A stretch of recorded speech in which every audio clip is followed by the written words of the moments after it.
paz do nosso Senhor Jesus Cristo esteja com cada um de vós, amém? Abram a Bíblia de vocês no Evangelho registrado por Lucas, capítulo 23, verso 34. Lucas 23, capítulo 23, verso 34.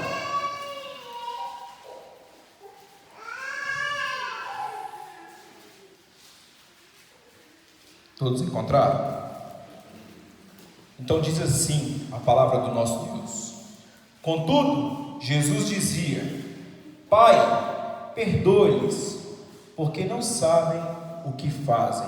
A primeira palavra que o Senhor Jesus Cristo proferiu ali naquela cruz no Calvário foi perdão. Essa é a primeira palavra que ele proferiu: perdão. O interessante é que quando Jesus ele está ali pendurado naquele madeiro, dois malfeitores também pendurados ao seu redor, e aqueles soldados, tanto outras pessoas zombando e escarnecendo dele, Jesus clama ao Pai para que perdoe os quais estão moendo, os quais estão massacrando ele naquele madeiro, estão escarnecendo dele. E mesmo mediante tudo isso, mediante poderia tratar eles como seus inimigos, Deus, ele clama ao Pai que o perdoe-os. Nesse momento, nesse instante, Jesus cumpre na íntegra aquilo que ele ensinou aos seus discípulos lá no Sermão do Monte, ou no Sermão das Bem-aventuranças, registrado no Evangelho de Mateus, capítulo 6, onde ele fala para os seus ouvintes, para os seus discípulos, para os seus apóstolos, que ele diz: amai os vossos inimigos, fazei bem aos que vos odeiam, bendizei os que vos maldizem, orai pelo que vos caluniam, ao que te bate numa face, oferece também a outra. Quando Jesus ensina isso para nós, olhando para a nossa natureza pecaminosa, é impossível de nós, por nós mesmos, cumprir essa vontade de Deus para nossas vidas. Nós só somos capazes de praticar tais coisas, tais atos, com o nosso próximo, com a nossa família, somente mediante, nós só somos capazes de perdoar, de orar pelo nosso próximo, pela nossa família, porque Deus já nos perdoou através do sacrifício de Cristo Jesus. Por nós mesmos nós somos incapazes de perdoar. Eu só consigo perdoar porque Deus já me perdoou através do sacrifício, através da morte vicária do nosso Senhor Jesus Cristo. Nós podemos imaginar, Jesus conseguiu orar dessa forma para aqueles que estavam ao seu redor, para aqueles dois malfeitores, porque ele é Jesus, porque ele é Deus. Mas também semelhantemente a esse ato de Jesus, nós temos o primeiro diácono na igreja primitiva que foi martirizado, Estevão. Após um discurso teológico dele ali, que ali há várias academias teológicas, e eles ficaram assim já olhando de rabo de olho para Estevão. Ele está nos confrontando, porque sabemos que a verdade de Deus ela nos confronta. Eles pegam pedras e começam a apedrejar Estevão. Então, no momento de sua morte, no momento que ele estava sendo martirizado, ele clama também ao Pai. Ele diz: Senhor, não lhes impute este pecado. Estevão só orou dessa forma porque estava cheio do Espírito Santo de Deus. Esses dois ladrões que estavam ao lado, um à esquerda e um à direita de Jesus, eles representam duas humanidades: daqueles que perecem mediante a sua soberba, a sua incredulidade, e daqueles que vestem, o outro representa aqueles que vestem a roupa da humildade, porque ele reconheceu que o Senhor Jesus Cristo ele era rei. Somente vestindo essa roupa da humildade, podemos encontrar o perdão do nosso Salvador. E a pergunta que eu faço para os irmãos nessa noite é: hoje, aqui nessa noite, você sente que de fato na sua vida cristã você sente o perdão de Deus? Você já foi perdoado? Só podemos compreender isso através da morte e do sacrifício do Senhor Jesus Cristo para obtermos esse perdão.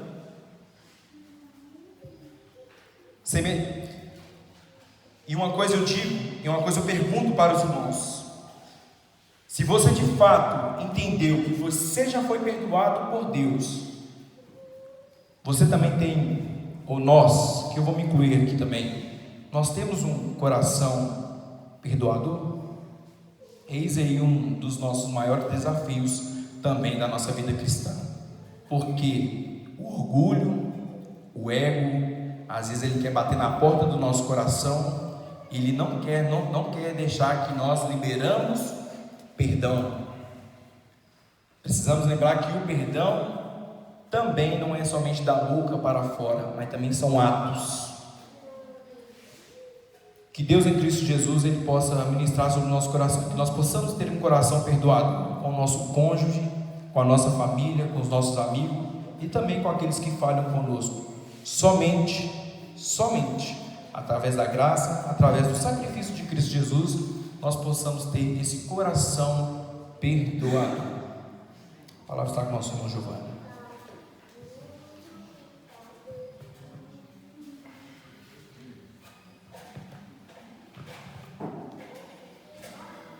Boa noite, meus irmãos, graça e paz. A segunda palavra que eu quero trazer para vocês, ela está no Evangelho escrito por Lucas, também no capítulo 23, porém agora no verso 43. A palavra diz assim: Jesus lhe respondeu: em verdade te digo que hoje estarás comigo no paraíso. A gente sabe, por todo o contexto, que Jesus estava pregado numa cruz ao lado de 2 ladrões. Já tinha sofrido todo tipo de humilhação que poderia existir naquela época, mas faltava mais uma: ser contado também com os malfeitores, com os ladrões, para se cumprir também as Escrituras. E nesse contexto, no meio de 2 ladrões, naquele momento de sofrimento, temos um relato de uma discussão entre Jesus e esses ladrões. E temos o primeiro ladrão. O que ele começa falando? Esse ladrão, ele representa uma parte da nossa humanidade. É aquele ladrão, a pessoa, que é o sujeito incrédulo, é o blasfemador, é aquele que espera algo de Jesus, mas no sentido assim: se tu és o Cristo, livra-se e também me leva junto.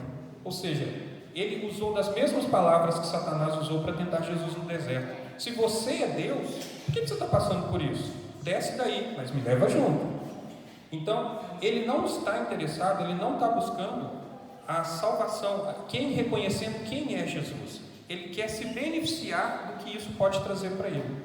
Quantos de nós já não temos relatos, situações de pessoas que vão atrás de curas, de milagres, da prosperidade, nesse sentido?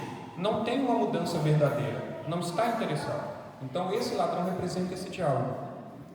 De igual modo, o segundo ladrão, ele repreende esse primeiro. Ele já começa dizendo: você não teme a Deus? Nós estamos aqui porque a gente merece. Nós fazemos, os nossos atos nos trouxe aqui. Este não, este é inocente. Então, o primeiro ponto que a gente pode destacar é: ele repreende aquele ladrão. Ele repreendeu aquele. Ele demonstra temor a Deus. Ele reconhece que Jesus é o próprio Deus, reconhece que eles merecem estar naquela situação, mas Cristo não, e demonstra confiança na inocência de Jesus. Então, dá-se a entender o que? Ele já tinha ouvido falar de Jesus, com certeza, por ser ladrões, eles estavam no meio das multidões, estavam passeando, estavam atentos a qualquer oportunidade de tirar vantagem. Então, com certeza, ele sabia quem era Jesus, ele sabia o que Jesus estava ensinando, a mensagem de Jesus. Só que ele escolheu continuar naquela vida errada. Então, o que a gente pode trazer aqui? Quantas pessoas nós conhecemos, nós sabemos, que conhecem a palavra, que já ouviu falar de Jesus, mas ainda tem uma vida correspondente ao que a palavra ensina. Para esse ladrão, felizmente, houve uma oportunidade. Será que para outras pessoas haverá essa oportunidade? Será que haverá tempo, como falamos? Esse ladrão acreditou em um Jesus pregado, sofrido, com as mãos que já não podiam mais fazer milagres, com os pés que não podiam mais caminhar para poder anunciar a mensagem. Mas foi nesse Jesus que ele acreditou. E, então, tocado pela graça, não foi nenhuma ação dele, a gente saber, tocado pela graça, tocado pelo Espírito, ele disse: Senhor, lembra-te de mim quando entrares no teu reino. Aqui ele usou dois pontos muito importantes para aquela época. Primeiro, ele reconheceu Jesus como Senhor. Chamar alguém de Senhor naquela época era vamos dizer assim, um rebaixamento muito grande. Era um peso muito grande, você se colocar debaixo de alguém, da autoridade de alguém. E no final, lembra-te quando entrares no teu reino. Ele reconheceu que Jesus era rei, que haveria de vir esse reino que ele tanto anunciava. E aí, nesse momento, Jesus não perdeu a oportunidade. Talvez foi o seu último ato, ele também usou para evangelizar. E aí ele trouxe essa segunda palavra dessa noite, a esperança. Pois ele disse para esse ladrão: em verdade te digo, que hoje estará comigo no paraíso. Esquece tudo que você está passando, eu vou te consolar. Todo sofrimento que está aqui vai passar. Então, e Jesus também estava cumprindo uma profecia, na verdade, uma promessa que ele mesmo fez. Todos aqueles que o Pai trouxer até ele não iria abandonar, ele não iria rejeitar. E foi pela ação do Espírito, a ação do Pai, que trouxe aquele ladrão até ele. Então, um detalhe, qual que é a esperança de Jesus? Ele não falou para ele que era daqui a pouco, talvez, um dia, não, hoje. Eu te dou essa certeza, você vai estar comigo. E aí, resumindo essa história, a gente poderia tirar 4 pontos dessa reflexão. A humanidade estava representada perante o nosso Salvador.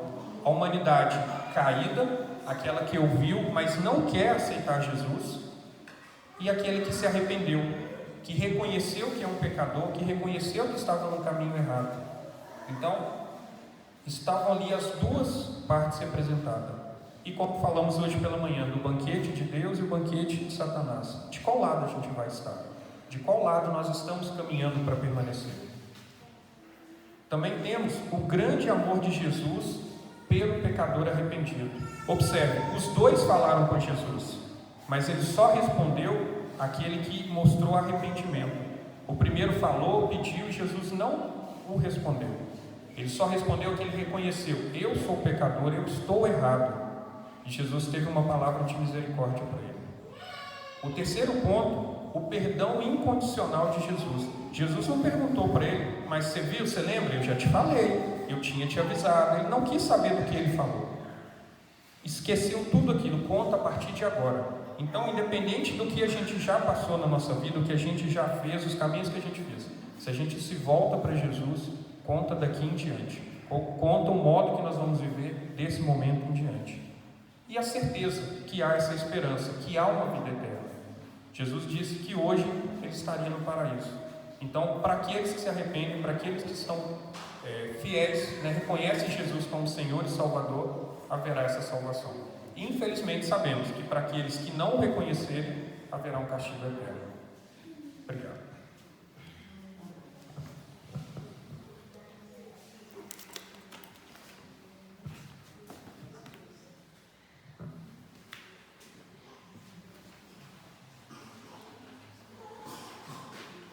Amém. Boa noite, irmãos.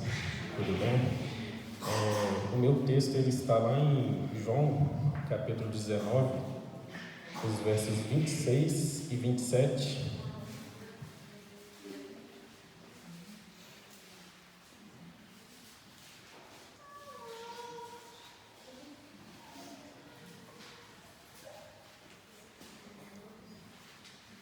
Amém? Todos encontraram? A versão vai estar um pouco diferente de vocês, mas vamos aqui que vai dar certo. Assim diz a palavra do Senhor. Quando Jesus viu a sua mãe ali, e o discípulo a quem ele amava, disse a ela: Mãe, este é o seu filho. E disse ao discípulo: Esta é sua mãe. Daquela hora em diante, o discípulo a recebeu em casa. Meus irmãos, nós estamos aqui diante de uma cena dramática. É uma cena que antecede a morte de Cristo. É um dos momentos cruciais ali que vai relatar o momento antes do último suspiro de Jesus, quando ele vai tomar do fel ali, ele vai entregar o seu espírito a Deus e ele vai dizer para o Pai: está tudo consumado.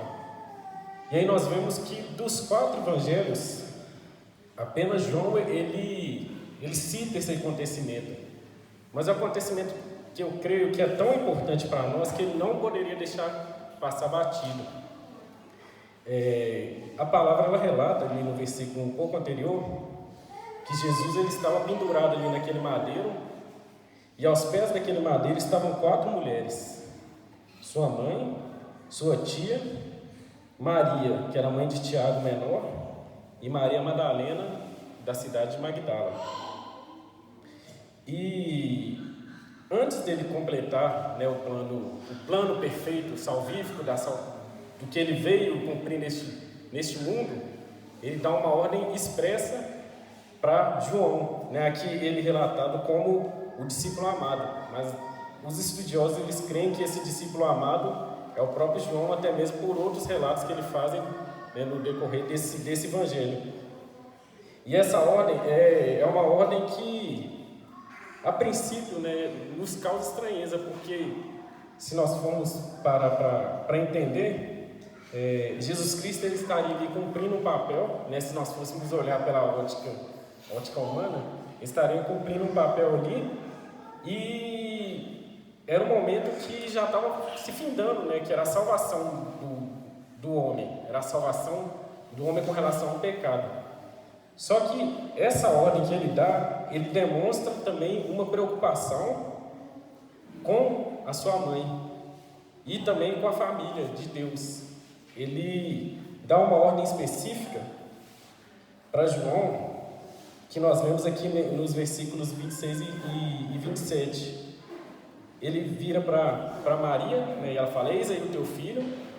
E ele vira para João também e fala: Eis aí a tua mãe. E eu fiquei meditando nisso, eu fiquei pensando, né, Jesus Cristo ele tinha outros irmãos, né, e por que ele deu essa ordem exatamente para João? Né, para ele mostrar para nós que, como igreja, nós temos um papel fundamental também na sociedade, né, e no meio do povo de Deus, nós temos um papel de cuidado uns com os outros. É um princípio de honra e de responsabilidade que nós assumimos quando nós colocamos a nossa vida aos pés de Jesus Cristo, né, e nós assumimos essa responsabilidade. E ali nós podemos ver que Jesus ele ensina 2 princípios, né, para nós. O primeiro princípio, como eu já disse, ele estava cumprindo ali o plano que Deus ele entregou para ele, né, ele estava cumprindo cabalmente, que era descer da sua glória, se esvaziar e morrer na cruz como homem. E ele honra o Pai Celeste dele, o Pai que está no céu, né? Como nós vemos na oração dele do Pai Nosso, que ele nos ensinou a orar assim: Pai Nosso que estás no céu. Né? E por outro lado, ele ensina ali o segundo princípio, a honrar e a cuidar dos nossos pais terrenos também, da nossa família terrena. Ali ele estava colocando ali, em princípio, o 5º mandamento, né, de honrar pai e mãe.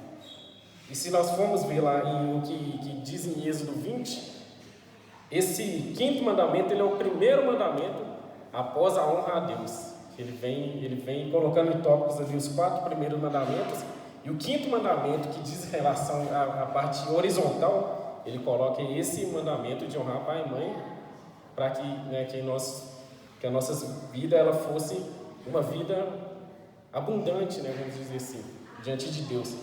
Que isso implicaria uma obediência não só a Deus, mas, né, uma obediência que traria benefícios para nós mesmos. E Jesus, como ele veio cumprir toda a lei, ele veio cumprir tudo que Deus estabeleceu para o homem, ele mostra ali na cruz o princípio desse 5º mandamento. E aí, o que é que isso nós podemos trazer para nós? Olhando no panorama geral, nós vemos que há uma geração que os valores e os princípios de família têm sido distorcidos, ele tem sido destruído. O mal e os seus, eles buscam incessantemente e com força a trazer um distúrbio naquilo que é o princípio de Deus. E Deus aqui está mostrando o valor que Ele dá para a família. Nós vemos que nós vivemos uma era do eu em que preocupamos muito com o que nós vamos conquistar, com o que vamos angariar para nós mesmos, e esquecemos que nós fomos chamados como servos de Deus para cuidar, para esse cuidado de se entregar também. E Jesus Cristo ali, ele poderia pensar, eu estou aqui cumprindo um papel que Deus me deu, que é morrer na cruz, e não se preocupar com essa parte do cuidado com a mãe. Mas nós vemos que não foi isso que Jesus fez.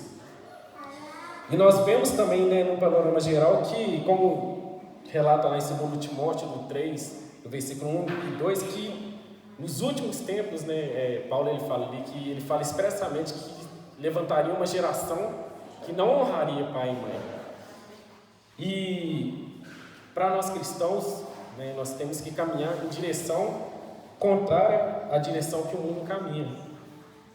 Então, uma aplicação prática que nós temos que ter para nós como igreja, como filhos de Deus, é exatamente essa parte de honrar e cuidar dos nossos pais, dos nossos familiares, honrar ele em todas as coisas, seja naquilo que nos desagrada, não deixando que ultrapasse aquilo que venha em confronto à palavra de Deus, mas naquilo que não contradiz a palavra de Deus, nós devemos honrar os nossos pais em tudo, mesmo que isso venha nos trazer a primeiro momento, algo que vai nos deixar para baixo, nos quebrar o nosso orgulho, mas é isso que Deus nos ensina. E o segundo ponto é que nós devemos cuidar da nossa família espiritual.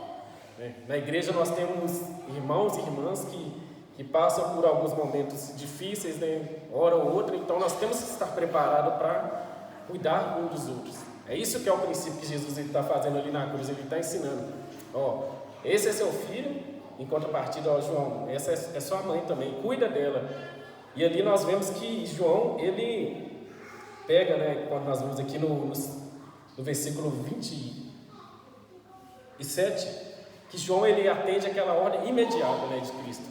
Ele não para ali, vamos ver depois o que eu posso fazer para cumprir. Não, ele fala que ele pega ali e daquele momento em diante ele começa a cuidar da mãe de Jesus. E se nós formos ver nos outros evangelhos, tem partes que são descritas que João ele não relata tão bem, porque eu acredito que foi naquele momento que João saiu ali e veio transcorrendo aquelas outras coisas. Então, para nós, igreja, a gente tem que sair com esse sentimento de cuidarmos uns dos outros e cuidarmos da nossa família. Cuidar da família da fé é o que agrada a Deus, e cuidar um dos outros, porque é isso que agrada a Deus. Amém? Deus abençoe.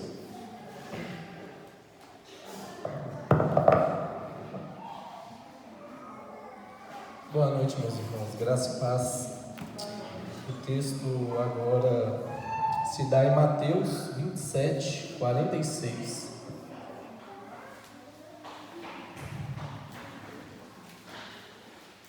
Mateus 27, 46.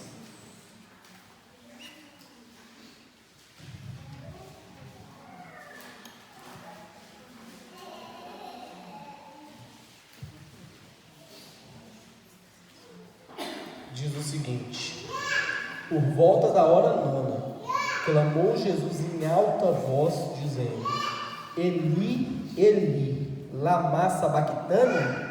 O que quer dizer? Deus meu, por que me desamparastes? Essa é uma das falas mais angustiantes de Jesus na cruz. Jesus aqui, ele já estava angustiado quando ele disse isso. Mas por que será que ele estava angustiado? Jesus, antes dele ir para a cruz, ele foi chicoteado, suas costas foram rasgadas. Jesus, ele antes de ir para a cruz, foi lhe colocado uma coroa de espinhos na cabeça. A sua cabeça estava sangrando, a ponto de os estudiosos dizerem que o sangue cobria-lhe os olhos. Jesus, na cruz, ele foi crucificado por volta de 9 horas da manhã. Na cruz lhe foram transpassadas as suas mãos por cravos. A cruz era uma madeira tão dura que ela tinha que ser furada antes, para na hora da crucificação o prego apenas encaixar e fixar. E provavelmente, segundo os estudiosos, aquela cruz ela não foi feita para Jesus, ela foi feita para Barrabás. Então, Barrabás provavelmente era mais alto do que Jesus, então provavelmente o seu ombro foi deslocado quando eles estavam ali na cruz. E agora já era a hora nona, isto é, 3 horas da tarde. Já estava 6 horas pendurado naquela cruz, com suas costas abertas, com suas mãos transpassadas. E ele clama: Eli, Eli, lama sabachthani, Deus meu, por que me desamparaste? Mas ele não clama por causa de nada disso que eu falei, por causa desses sofrimentos físicos. Ele clama por causa de uma coisa muito pior, que estava sobre ele, por causa do meu e do seu pecado. Em Isaías 53, não precisa abrir, eu vou ser rápido. 4 diz assim: certamente ele tomou sobre si as nossas enfermidades e as nossas dores levou sobre si. Nós o reputamos por aflito, ferido de Deus e oprimido, mas ele foi transpassado, não pelos cravos, pelas nossas transgressões, moídos, não pelas chicotadas, ele foi moído pelas nossas iniquidades. O castigo que nos traz a paz estava sobre ele, pelas suas pisaduras nós fomos sarados.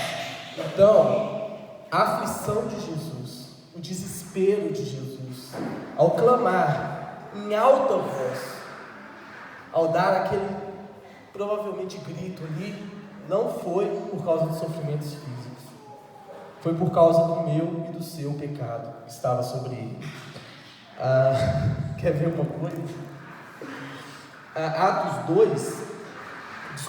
3, quando Pedro vai pregar que 3.000 pessoas são convertidas e batizadas, ele começa dizendo, o Deus de Abraão, de Isaac e de Jacó, o Deus de nossos pais, glorificou a seu servo Jesus, a quem vós traístes e negastes perante Pilatos, quando este havia decidido soltá-lo.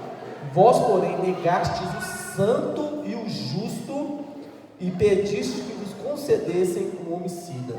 Dessarte, matastes o autor da vida.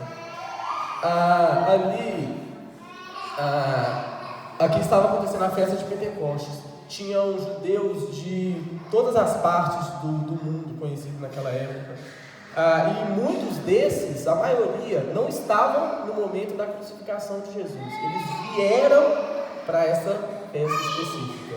E Pedro não, mas Pedro ele fala: vocês mataram o autor da vida. Por quê? Porque não foram os judeus que gritaram: crucificam, solta Barrabás. Não foram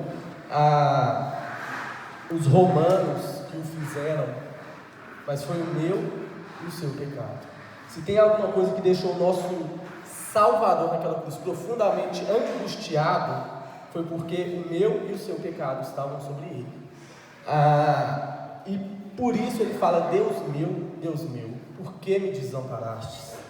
Um Deus santo, um Deus justo, um Deus que jamais pecou, desamparou Jesus ou abandonou Jesus ali, porque ele não podia suportar o pecado que estava sobre Jesus.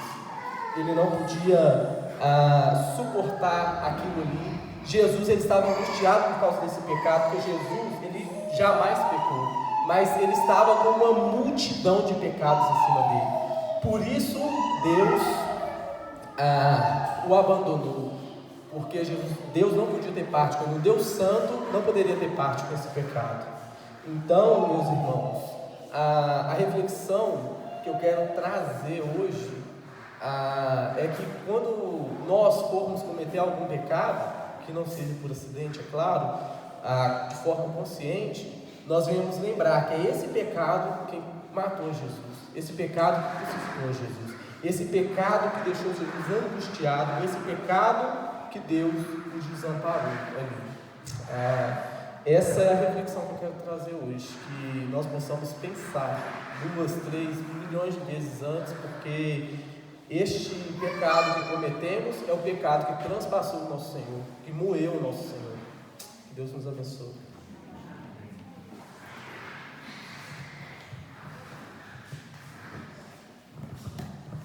Boa noite, irmãos, graça e paz.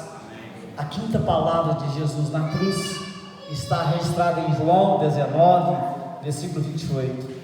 Depois, vendo Jesus que tudo já estava consumado, para se cumprir a Escritura, disse: tenho sede. Meus irmãos, a água é algo muito importante na nossa vida.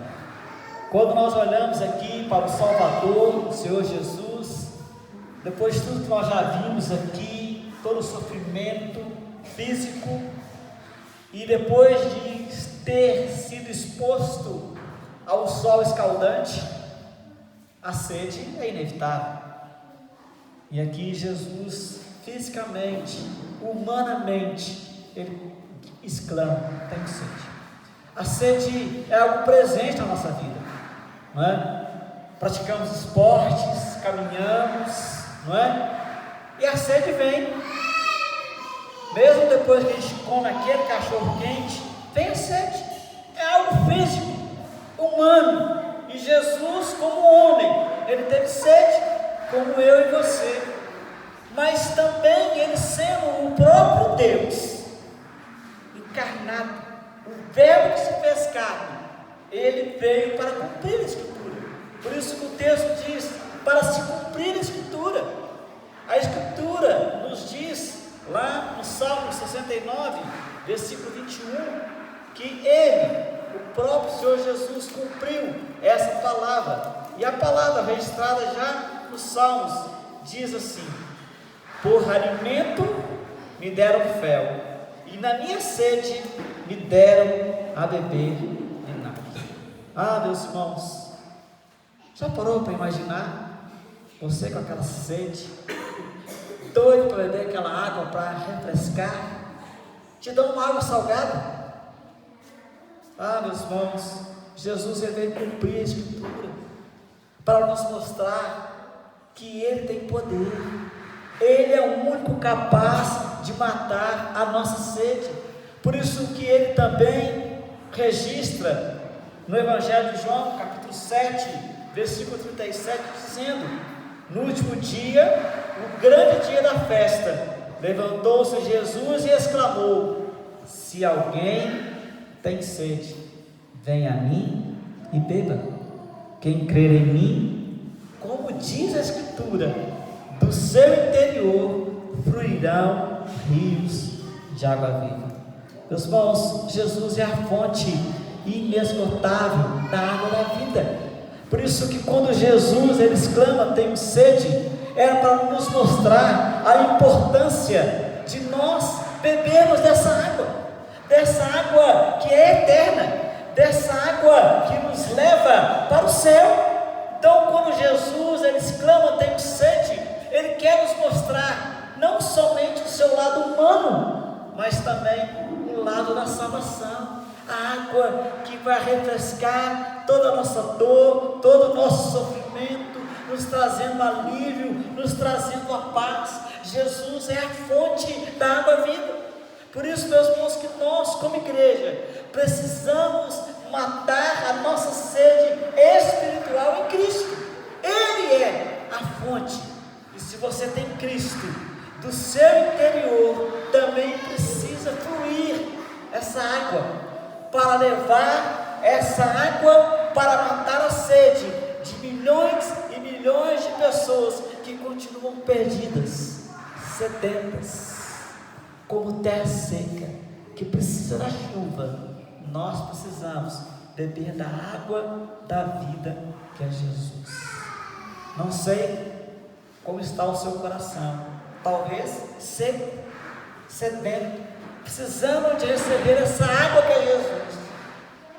Jesus então está falando para mim e para você nessa noite: eu sou a água da vida. Eu tenho sede de te levar para o céu. Por isso, meu irmão, talvez você não tomou a decisão, você não experimentou dessa água. Essa água, ela é maravilhosa. Por isso que Jesus na cruz nos demonstra não somente a sua humanidade, mas também o seu poder de trazer para nós algo tão importante, que é a água que mata a nossa sede. Que nessa noite você possa sair daqui saciado pela palavra dele. Tenho sede, mas não se esqueça, ele é a água da vida. Que ele possa jorrar na sua vida, no seu coração, essa água. Amém?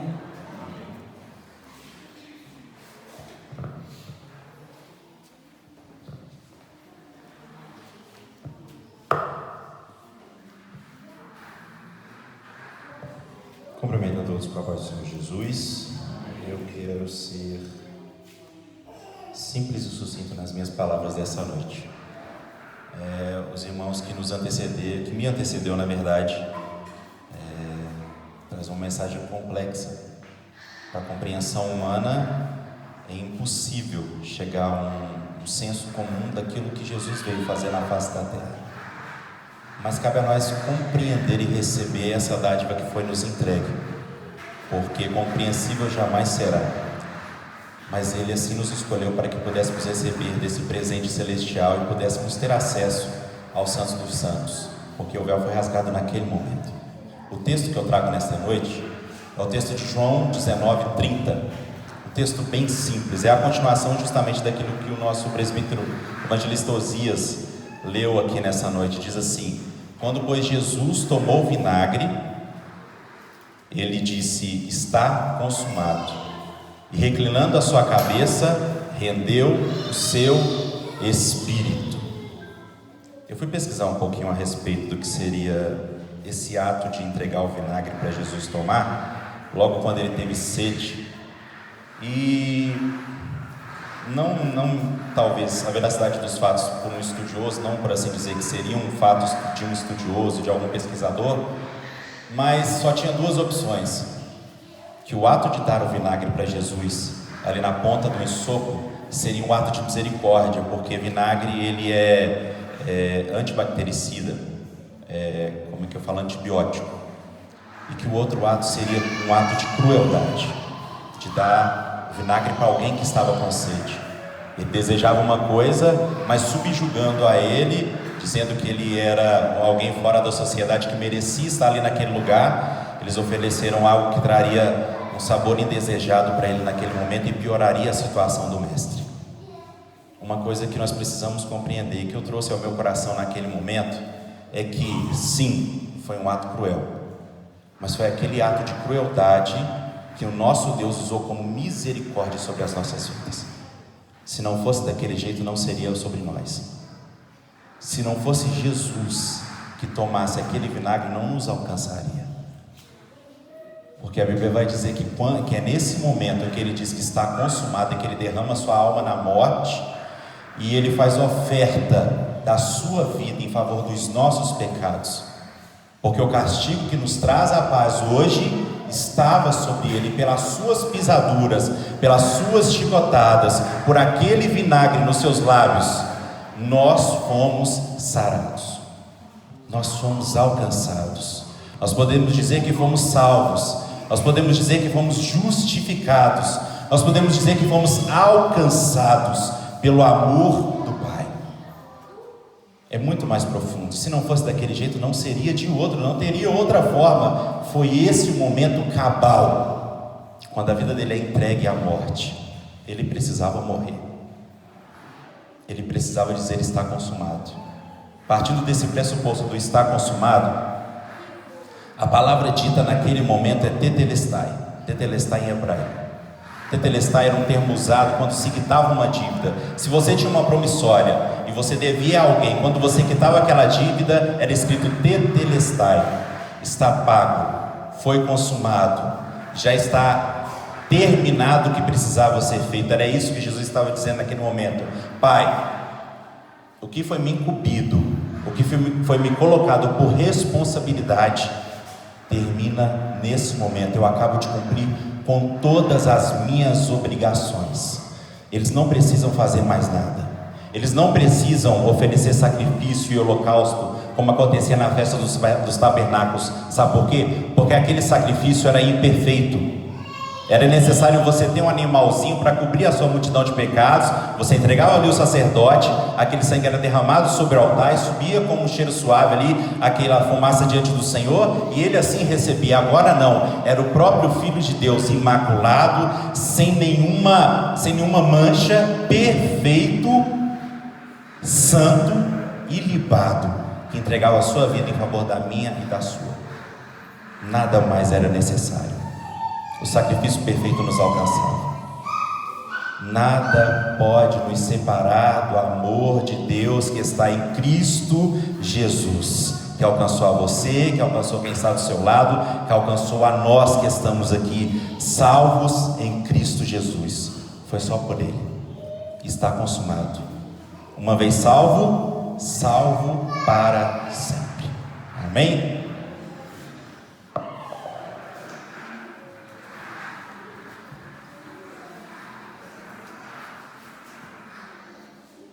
Amados irmãos, agora nós vamos fechar essas 7 palavras da cruz, ainda em Lucas capítulo 23, versículo 46. Então Jesus clamou em alta voz: Pai, nas tuas mãos entrego o meu espírito. E dito isto, expirou. Tudo aquilo que estava proferido sobre Jesus, todas as profecias, todos os rituais do Antigo Testamento, todas as instâncias da vida, tudo aquilo que dizia respeito à vida de Jesus, ao ministério de Jesus, todas as mortes de sacerdotes, profetas, todos os animais mortos também no ritual apontavam para a cruz, todo o sangue derramado, e até mesmo aquele sangue da Páscoa lá no Êxodo também apontavam para Cristo. Estava aguardando Jesus dizer: nas tuas mãos entrego o meu espírito. Engraçado, irmãos, que quando Jesus inicia seu ministério, as suas primeiras palavras foram: olha, eu não vim de modo próprio, eu vim fazer a vontade daquele que me enviou. E quando nós vemos João capítulo 4, os discípulos trazendo comida para Jesus, Jesus diz o seguinte: uma comida tenho para comer que vós não conheceis. A minha comida é fazer a vontade daquele que me enviou e realizar a sua obra. E aqui nós vemos Jesus finalizando a obra que o Pai colocou nas suas mãos.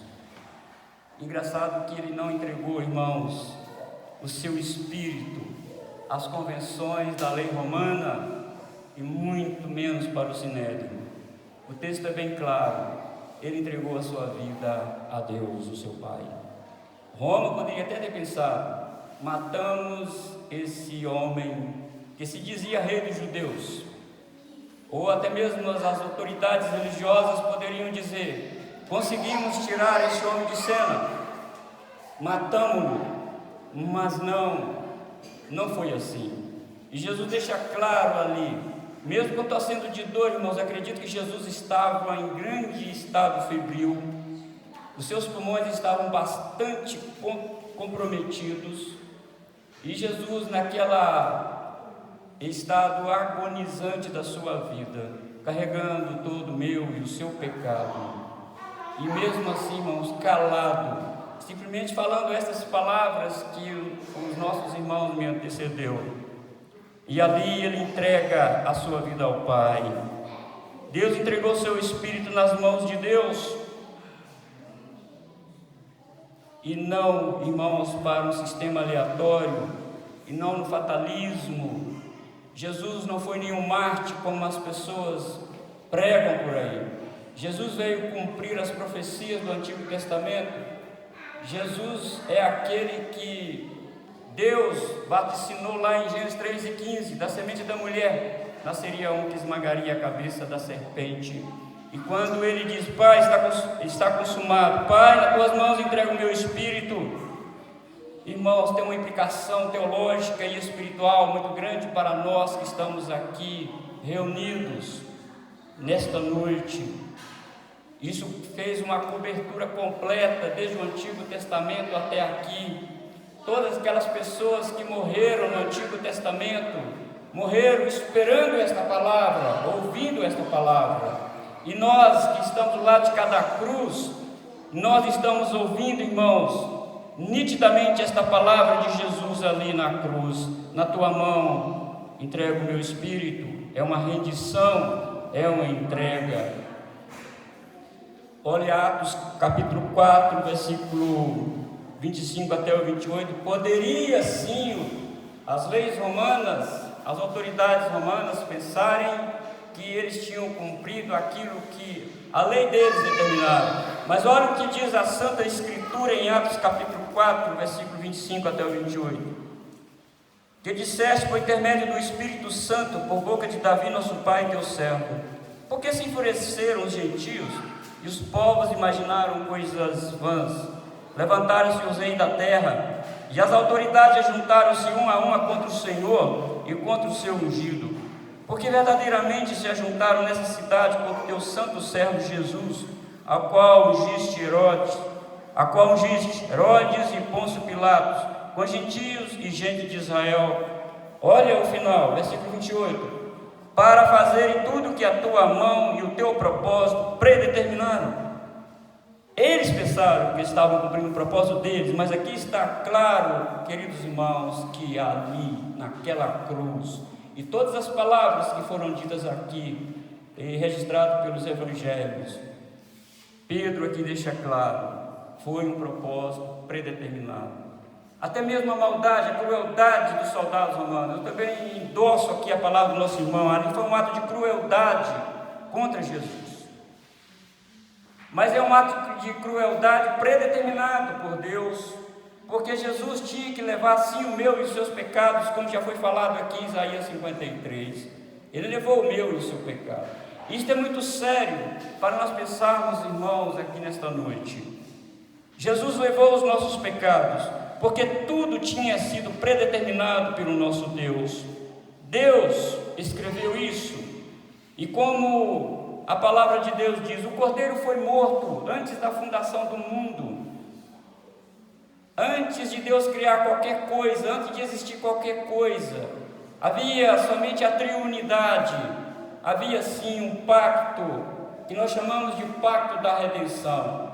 Vamos fazer o homem, esse homem vai pecar. Vamos decretar o pecado, a entrada do pecado, mas nós vamos prover um Redentor. Amados irmãos, e quando Jesus diz: olha, nas tuas mãos entrego o meu espírito, eu não estou entregando para o sinédrio, Pai, eu não estou entregando para as leis romanas, eu estou entregando o meu espírito nas tuas mãos. E agora, irmãos, eu quero fazer uma rápida aplicação aqui para você, para nós aqui nesta noite. Se Jesus entregou o seu Espírito nas mãos do Pai, e conforme Romanos capítulo 6, nós sofremos com Jesus, nós fomos batizados no batismo da sua morte também, no seu sofrimento, e se nós fomos sepultados junto com Jesus, diz Paulo que também fomos ressuscitados junto com Jesus para a novidade de vida. E desta feita, irmãos, entregando Jesus o seu Espírito nas mãos do Pai, e eu posso te garantir, na verdade eu não, as Escrituras garantem que a nossa vida não está entregue ao câncer, a nossa vida não está entregue a uma bala perdida, a nossa vida não está entregue a circunstâncias aleatórias, a nossa vida não está entregue ao fatalismo. Também, se fomos ressuscitados, mortos e ressuscitados com Cristo, a nossa vida ali também foi entregue nas mãos do Pai. E tudo culmina aqui, amados irmãos, na mão do Pai. A minha e a sua vida estão nas mãos do Pai. Porque Jesus disse: eu entrego a minha vida nas tuas mãos. E Ele não entregou só a dele, amados, entregou a minha e a sua também. Portanto, vamos viver de cabeça erguida aqui neste mundo. Um mundo de maldade, sim, um mundo de crueldade, mas sabendo, irmãos, que Jesus já entregou a minha e a sua vida, junto com a dele, nas mãos do Pai. Então não tenha medo. Não tenha medo de todas as hostes do inferno, porque a nossa vida, diz Paulo, em Colossenses capítulo 3, versículo 3, a nossa vida está oculta em Cristo, em Deus, juntamente com a vida de Jesus. Amém.